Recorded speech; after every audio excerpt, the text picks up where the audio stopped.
Mukhang malaki ang posibilidad na magkakaroon pa ng pagbabago dito sa lineup ng ating Gilas Pilipinas. Sa ngayon kasi, ang tinitignan dito ay dalawa.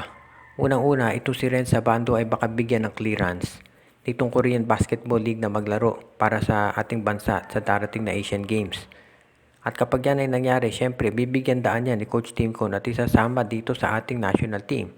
Nakita naman natin kung ano pinakita ni Renz Abando sa FIBA World Cup. So sigurado na dito sa Asian Games magiging malaking tulong din yan kung ano mang posisyon ang gustong ilagay sa kanya ni Coach Tim Cone. Ang isa pa dyan ay itong si Stanley Pringle na nilagay bilang 13th man just in case daw na hindi masama itong si Jason Perkins o Calvin Abueva.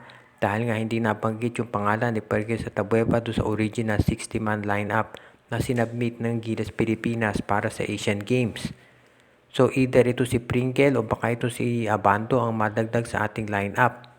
Kung ano man ang mangyari dyan, ibig nito sabihin hindi pa final itong lineup ng Gilas ngayon at meron pang mga posibleng pagbabago. Sa ngayon malakas naman yung lineup ng Gilas kung masasama itong si Calvin Abueva, si Jason Perkins. Pero kung sakali man sila ay hindi masama dyan, ito si Pringle at si Renz Abando magiging malaking tulong din yan dahil alam naman natin kung anong kayang gawin ni Renz Abando. At itong si Stanley Pringle, sabihin nga natin na nagiging injury prone na siya lately at siguro yung explosiveness niya hindi nakatulad dun dati. Pero alam naman natin na may itutulong pa rin niya sa Gilas. Unang-una, mahusay na ball handler yan. At yan ang kinakailangan natin dahil isa yan doon sa naging problema ng ating team sa FIBA. So kung nandyan itong si Pringle, malaking tulong iyan sa lineup.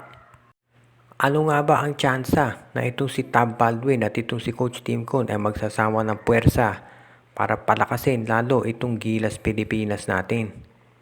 Meron siyempre mga reports na ito raw si Tab Baldwin ay may natatanggap na offer mula sa ibayong dagat, sa Indonesia raw. Pero ang latest na lumalabas na reports naman, ito ay may kontrata pa raw sa Ateneo at hanggang may contract daw siya dito ay ayaw siyang bitawan ng MVP Group.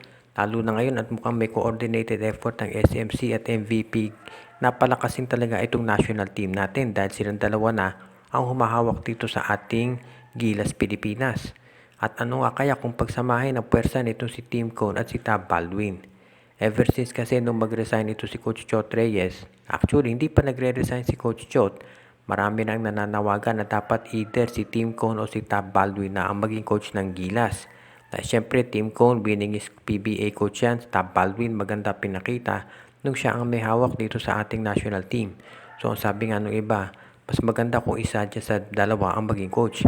Pero kung paano kung silang dalawa ang ilagay dyan sa Gilas para magtulong para dito sa ating national team, hindi lang sa Asian Games kung hindi maging sa FIBA World Cup na mga darating na taon. Magiging magandang kombinasyon yan at hindi naman magsasapawan dahil syempre dito si Tim Cone o si Tab Baldwin anytime pwede mag-slide ng consultant o assistant coach kung kinakailangan. Kaya siguro abangan natin kung ano magiging desisyon nito si Tab Baldwin kung siya ay mananatili dito sa ating Gilas Pilipinas o kung siya ay tatagal pa dito sa ibayong dagat o kung magdedesisyon siya na mag-stay na dito sa Philippines at tagihan yung kontrata na ino-offer ng Indonesia sa kanya.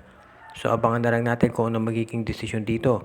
Pero maliwanag mukhang maganda ang future ng Gilas pagdating dito sa coaching ng ating koponan para sa mga future international competitions na sasalihan.